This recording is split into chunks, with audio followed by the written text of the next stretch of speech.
कुमार जीवन बुक का तीसरा पार्ट इस वीडियो में हम सुनेंगे और पढ़ेंगे। व्यक्त में रहते अव्यक्त स्थिति में रहने का अभ्यास अभी सहज हो गया है। जब जहाँ अपनी बुद्धि को लगाना चाहे तो लगा सके, इसी अभ्यास को बढ़ाने के लिए अपने घर में अथवा भट्ठी में आते हो। अपने घर में मतलब मधुबन में।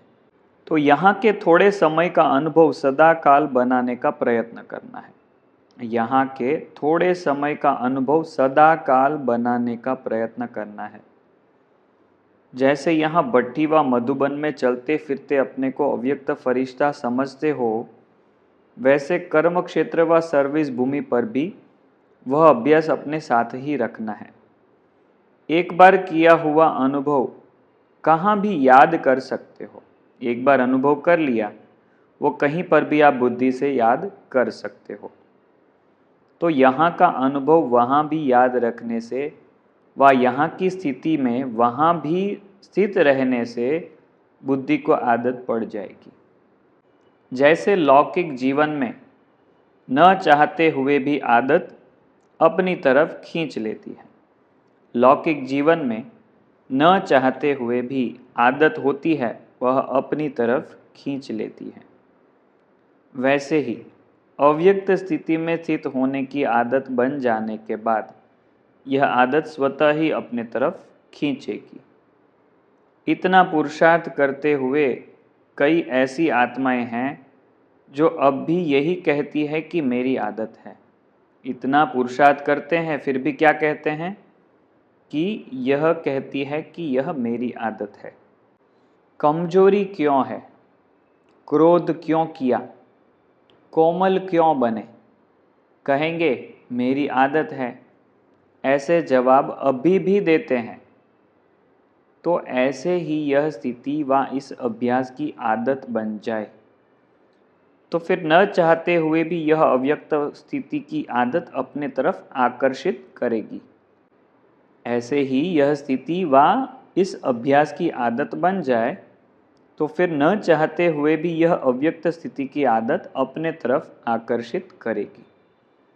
यह आदत आपको अदालत में जाने से बचाएगी। धर्मराजपुरी को बाबा अदालत कहा है यहाँ पर, समझा? जब बुरी बुरी आदतें अपना सकते हो तो क्या यह आदत नहीं डाल सकते हो? दो चार बारी भी कोई बात प्रैक्टिकल में लाई जाती है तो प्रैक्टिकल में लाने से प्रैक्टिस हो जाती है। यहाँ इस भट्ठी में अथवा मधुबन में इस अभ्यास को प्रैक्टिकल में लाते हो ना। जब यहाँ प्रैक्टिकल में लाते हो और प्रैक्टिस हो जाती है तो वह प्रैक्टिस की हुई चीज़ क्या बन जानी चाहिए? मधुबन में आकर अव्यक्त स्थिति की प्रैक्टिस करते हैं तो बाबा कहते हैं वह प्रैक्टिस क्या बन जानी चाहिए? नेचुरल और नेचर बन जानी चाहिए। समझा? जैसे कहते हैं ना, यह मेरी नेचर है, तो यह अभ्यास प्रैक्टिस से नेचुरल और नेचर बन जाना चाहिए। यह स्थिति जब नेचर बन जाएगी फिर क्या होगा? यह स्थिति अव्यक्त स्थिति नेचुरल बन जाएगी तो क्या हो जाएगा? हमारी नेचर बन जाएगी वह स्थिति तो क्या हो जाएगा? बाबा अच्छा कह रहे हैं यहाँ पर, नेचुरल कैलामिटीज़ हो जाएगी। दुनिया में नेचुरल कैलामिटीज़ चालू हो जाएगी अगर स्थिति अव्यक्त हो गई सबकी। आपकी नेचर न बनने के कारण यह नेचुरल कैलामिटीज़ रुकी हुई है। बहुत इम्पॉर्टेंट है, हमारी यह नेचर नहीं बनी है अव्यक्त वाली, इसलिए नेचुरल कैलामिटीज़ रुकी हुई है। क्योंकि अगर सामना करने वाले अपने स्वस्थिति से उन परिस्थितियों को पार नहीं कर सकेंगे तो वह परिस्थितियां आएंगी कैसे? हम जब तक तैयार नहीं होंगे सामना करने के लिए, और इतना तैयार नहीं होंगे जब उन परिस्थितियों को पार कर सके, उतना जब तक तैयार नहीं होंगे तब तक परिस्थिति आएगी नहीं। तो यहाँ पर एक बहुत बड़ा राज यह भी है कि हमारे जीवन में अगर कोई परिस्थिति आती है तो इसका मतलब यह है कि हम उस परिस्थिति को पार करने के लिए तैयार हो गए हैं, तभी वो परिस्थिति आई है परीक्षा बनकर। तो यहाँ पर बाबा बहुत बड़ा राज समझा रहे हैं, इसको थोड़ा आप गहराई में जाकर समझना कि सामना करने वाले अपने स्वस्थिति से उन परिस्थितियों को पार नहीं कर सकेंगे तो वह परिस्थितियाँ आएंगी कैसे। सामना करने वाले अभी तैयार नहीं हैं, इसलिए यह पर्दा खुलने में देरी पड़ जाती है। अभी तक इन पुरानी आदतों से, पुराने संस्कारों से, पुरानी बातों से, पुरानी दुनिया से, पुरानी देह के संबंधियों से वैराग्य नहीं हुआ है। बाबा कितनी चीज़ों से हमारा वैराग्य कराने को चाहते हैं। तो बाबा कहते हैं पुराने संस्कारों से, पुरानी आदतों से, पुरानी बातों से, पुरानी दुनिया से, पुरानी देह के संबंधियों से वैराग्य नहीं हुआ है। तो इन सब से वैराग्य लाना है, इसका बाबा ने यहाँ पर इशारा दिया है। कहाँ भी जाना होता है तो जिन चीज़ों को छोड़ना होता है उनसे पीठ करनी होती है, उनको पीठ दिखाना होता है। जाना होता है जहाँ से, उसको पीठ देनी पड़ती है। तो अभी भी पीठ करना नहीं आता है। एक तो पीठ नहीं करते हो, दूसरा जो साधन मिलता है उसकी पीठ नहीं करते हो। एक तो पीठ दिखाते नहीं हो, दूसरा है पीठ करना मतलब पीछा करना। जो साधन मिला है उसकी पीठ नहीं करते हो, मतलब उसको रिपीट नहीं करते हो, उसका पीछा नहीं करते हो। सीता और रावण का खिलौना देखा है ना। रावण के तरफ सीता क्या करती है? पीठ करती है ना। अगर पीठ कर दिया तो सहज ही उनके आकर्षण से बच जाएंगे। पीठ कर देंगे तो वह आकर्षण से बच जाएंगे। लेकिन पीठ नहीं करते हो। जैसे श्मशान में जब नज़दीक पहुंचते हैं तो पैर इस तरफ और मुंह उस तरफ करते हैं। श्मशान में नज़दीक पहुंचते हैं तो क्या करते हैं? मुंह श्मशान तरफ घुमा देते हैं और पैर दुनिया की तरफ, गांव की तरफ। तो यह भी पीठ करना नहीं आता है। फिर मुंह उस तरफ कर लेते हैं, इसलिए आकर्षण में कहाँ फंस जाते हैं।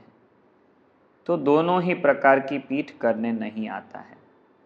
माया बहुत आकर्षण करने के रूप रचती है। देखो, माया आकर्षण करने के रूप बहुत रचती है, इसलिए न चाहते हुए भी पीठ करने के बजाय आकर्षण में आ जाते हो। उसी आकर्षण में पुरुषार्थ को भूल, आगे बढ़ने को भूल रुक भी जाते हो। तो क्या होगा? माया की आकर्षण में पुरुषार्थ को भूल जाएंगे, आगे बढ़ने को भूल जाएंगे और रुक जाएंगे। तो क्या होगा? मंजिल पर पहुंचने में देरी हो जाएगी। कुमारों की भट्ठी है ना, तो कुमारों को यह खिलौना सामने रखना चाहिए। माया की तरफ मुंह कर लेते हैं। माया की तरफ मुंह करने से जो परीक्षाएं माया की तरफ से आती है उनका सामना नहीं कर सकते हैं। अगर उस तरफ मुंह न करो तो माया की परिस्थितियों को मुंह दे सको, अर्थात सामना कर सको। अगर उस तरफ मुंह न करो, दुनिया की आकर्षणों के तरफ मुंह न करो, तो माया की परिस्थितियों को मुंह दे सको, अर्थात सामना कर सको। समझा?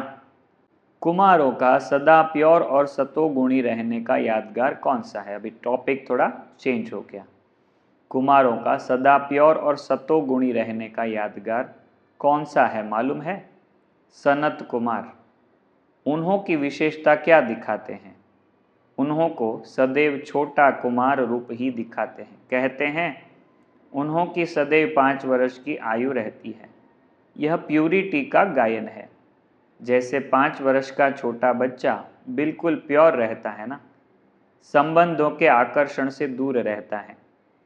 भल कितना भी लौकिक परिवार हो, लेकिन स्थिति ऐसी हो जैसे छोटा बच्चा प्योर होता है, वैसे ही प्योरिटी का यह यादगार है। कुमार अर्थात पवित्र अवस्था। उसमें भी सिर्फ एक नहीं, संगठन दिखलाया है। दृष्टांत में तो थोड़े ही दिखाए जाते हैं ना, संगठन में दिखाते हैं सनत कुमार को। दृष्टांत में तो थोड़े ही दिखाए जाते हैं। तो यह आप लोगों का संगठन प्योरिटी का यादगार है। सनत कुमार का जो संगठन दिखाते हैं, संगठन में दिखाते हैं सनत कुमार को, वह आपकी प्योरिटी का यादगार है। ऐसी प्योरिटी होती है जिसमें अपवित्रता का संकल्प व अनुभव ही नहीं हो। अपवित्रता का संकल्प व अनुभव ही नहीं हो, ऐसी स्थिति यादगार समान बनाकर जानी है। ऐसी स्थिति यादगार समान बनाकर जानी है। भट्ठी में इसलिए आए हो ना, बिल्कुल इस दुनिया की बातों से संबंध से न्यारे बनेंगे, तब दैवी परिवार के और बाप दादा के और सारी दुनिया के प्यारे बनेंगे। बिल्कुल इस दुनिया की बातों से संबंध से न्यारे बनेंगे, तब देवी परिवार के बाप दादा के और सारी दुनिया के प्यारे बनेंगे। वैसे भी कोई संबंधियों से जब न्यारे हो जाते हैं, लौकिक रीति भी अलग हो जाते हैं, तो न्यारे होने के बाद ज़्यादा प्यारे होते हैं। और अगर उन्हों के साथ रहते हैं व उन्हों के संबंध के लगाव में होते हैं, तो इतने प्यारे नहीं होते हैं। वह हुआ लौकिक। लेकिन यहाँ न्यारा बनना है ज्ञान सहित, सिर्फ बाहर से न्यारा नहीं बनना है। ठीक है, यहाँ न्यारा बनना है ज्ञान सहित, सिर्फ बाहर से न्यारा नहीं बनना है। मन का लगाव न हो। ठीक है, साथ में रहें तो भी मन का लगाव न हो। जितना जितना न्यारा बनेंगे उतना उतना प्यारा अवश्य बनेंगे।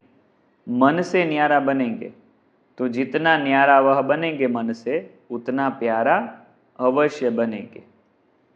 अब अपनी देह से भी न्यारे हो जाते हो तो वह न्यारेपन की अवस्था अपने आप को भी प्यारी लगती है। बहुत इंपॉर्टेंट बात है यह अनुभव की, कि हम भी जब अनुभव करते हैं कि देह से न्यारे हैं, तो वह न्यारेपन की अवस्था हमको खुद को भी अच्छी लगती है। ऐसा अनुभव कब किया है?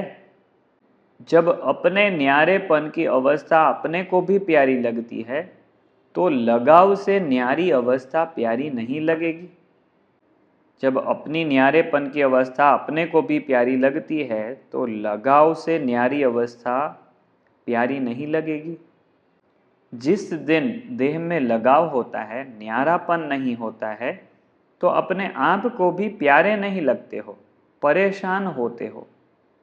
ऐसे ही बाहर के लगाव से अगर न्यारे नहीं होते हो, तो प्यारे बनने के बजाय परेशान होते हो। बाहर के लगाव से अगर न्यारे नहीं बने, उस लगाव में लगाव युक्त हो गए, तो क्या होता है उस टाइम पे?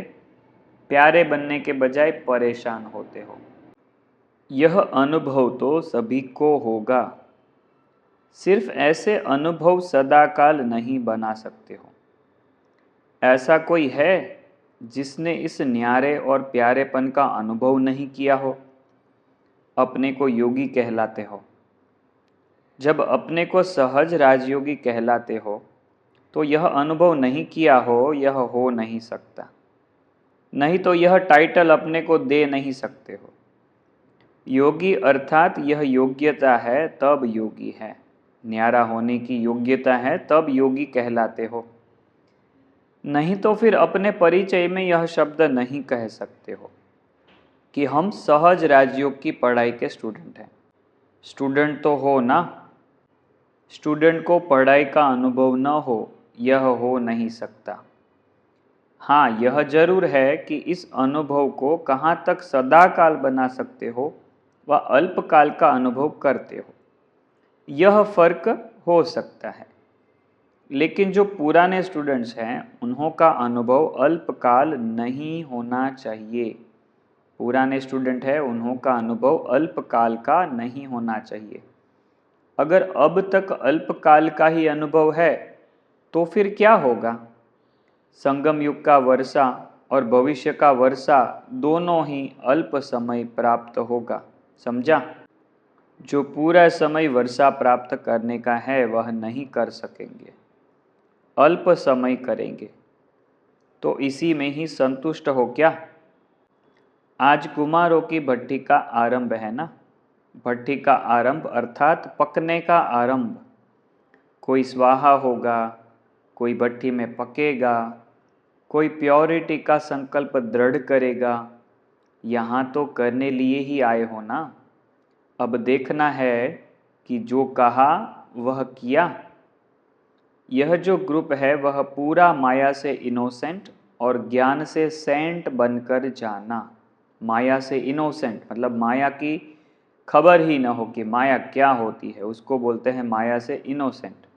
और ज्ञान से सेंट बनकर जाना, योगी बनकर जाना।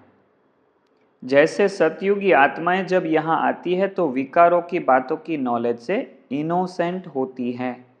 देखा है ना, अपना याद आता है कि जब हम आत्माएं सतयुग में थी तो क्या थी, उधर तो कुछ विकारों की बात का पता ही नहीं था।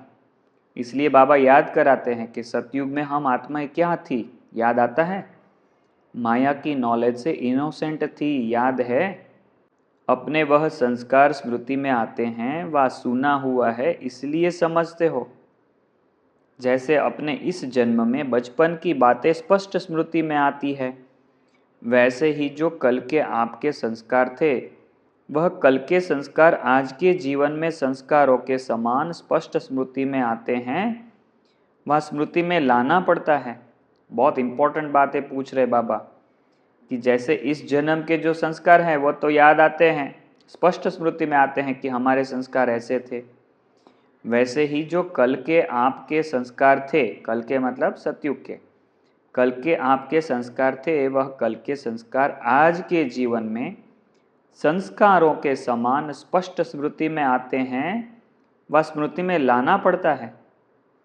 जो समझते हैं कि हमारे सतयुगी संस्कार ऐसे ही मुझे स्पष्ट स्मृति में आते हैं जैसे इस जीवन के बचपन के संस्कार स्मृति में आते हैं, वह हाथ उठाओ। बाबा पूछते हैं कि जिसको ऐसा लगता है कि हमारे सतयुगी संस्कार हमको यहाँ पर ऐसा स्पष्ट स्मृति में आता है जैसे कि इसी जीवन के पुराने संस्कार हमको स्पष्ट स्मृति में है, वह हाथ उठाओ।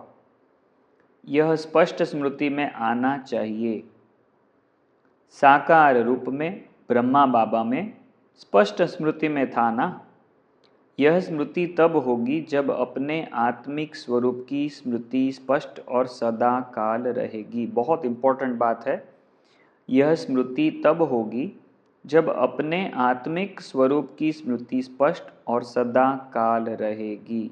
आत्मिक स्मृति नहीं रही तो यह स्मृति नहीं रहेगी।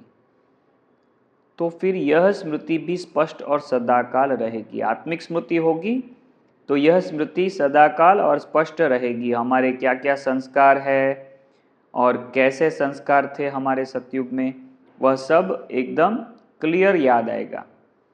अभी आत्मिक स्थिति की स्मृति कब कब देह के पर्दे के अंदर छिप जाती है, इसलिए यह स्मृति भी पर्दे के अंदर दिखाई देती है, स्पष्ट नहीं दिखाई देती है। आत्मिक स्मृति स्पष्ट और बहुत समय रहने से अपना भविष्य वर्षा अथवा अपने भविष्य के संस्कार स्वरूप में सामने आएंगे। आत्मिक स्मृति स्पष्ट रहने से और बहुत समय रहने से अपना भविष्य वर्षा अथवा अपने भविष्य के संस्कार स्वरूप में सामने आएंगे। ठीक है। एक तरफ विकार भागते, दूसरी तरफ बुद्धि की स्मृति बाप और भविष्य प्राप्ति की तरफ। यह लक्ष्मी नारायण का चित्र दिखाया है ना। यह चित्र किसके लिए बनाया है, दूसरों के लिए या अपनी स्थिति के लिए? तो भविष्य संस्कारों को स्पष्ट स्मृति में लाने के लिए आत्मिक स्वरूप की स्मृति सदा काल और स्पष्ट रहे। बहुत इंपॉर्टेंट बात, आत्मिक स्वरूप की स्मृति सदा काल और स्पष्ट रहे। जैसे यह देह स्पष्ट दिखाई देती है वैसे अपनी आत्मा का स्वरूप स्पष्ट दिखाई दे, अर्थात अनुभव में आए। तो अब कुमारों को क्या करना है? सेंट भी बनना है, इनोसेंट भी बनना है। सहज पढ़ाई है ना। 2 शब्द में आपका पूरा कोर्स हो जाएगा, सेंट और इनोसेंट। यह छाप लगाकर जाना। कमजोरी, परेशानी आदि इन बातों से बिल्कुल इनोसेंट। कमजोरी, परेशानी आदि इन बातों से इनोसेंट। कमजोरी शब्द भी समाप्त होना है। इस ग्रुप का नाम कौन सा है? सिंप्लिसिटी और प्योरिटी में रहने वाला ग्रुप। जो सिंपल होता है वही ब्यूटीफुल होता है, मतलब जो सिंपल होता है वही सुंदर होता है, ब्यूटीफुल होता है। सिंप्लिसिटी सिर्फ ड्रेस की नहीं लेकिन सभी बातों की, ठीक है। सिंप्लिसिटी सिर्फ ड्रेस की नहीं कि वाइट कपड़े पहन लिए। निरंकारी बनना अर्थात सिंपल बनना। कुमारों के लिए सबसे पहली बात निरंकारी बनना अर्थात सिंपल बनना। दूसरा आता है निर्क्रोधी अर्थात सिंपल, जिसमें क्रोध नहीं है वह सिंपल है। तीसरी आती है निर्लोभी अर्थात सिंपल। तो कुमारों के लिए जो तीनों महत्व की बातें हैं वह बता दी, निरंकारी, निर्क्रोधी और निर्लोभी। यह सिंप्लिसिटी प्योरिटी का साधन है। अच्छा, स्लोगन क्या याद रखेंगे? कुमार जो चाहे सो कर सकते हैं। जो भी बातें कहो वह पहले करेंगे, दिखाएंगे, फिर कहेंगे। पहले कहेंगे नहीं, पहले करेंगे, दिखाएंगे, फिर कहेंगे। यह स्लोगन याद रखना। 11 मार्च 1971 के अव्यक्त मूल्य महावाक्य थे। फिर अगला पार्ट हम यहाँ से शुरू करेंगे अगले वीडियो में। और यह बुक आपको कैसी लग रही है कमेंट करके, लाइक करके ज़रूर बताइएगा। बहुत अच्छी लगी हो तो शेयर भी ज़रूर करिएगा। आगे के जो महावाक्य हैं त्याग, तपस्या और सेवा की परिभाषा, वो हम अगले पार्ट में कवर करेंगे। ओम शांति।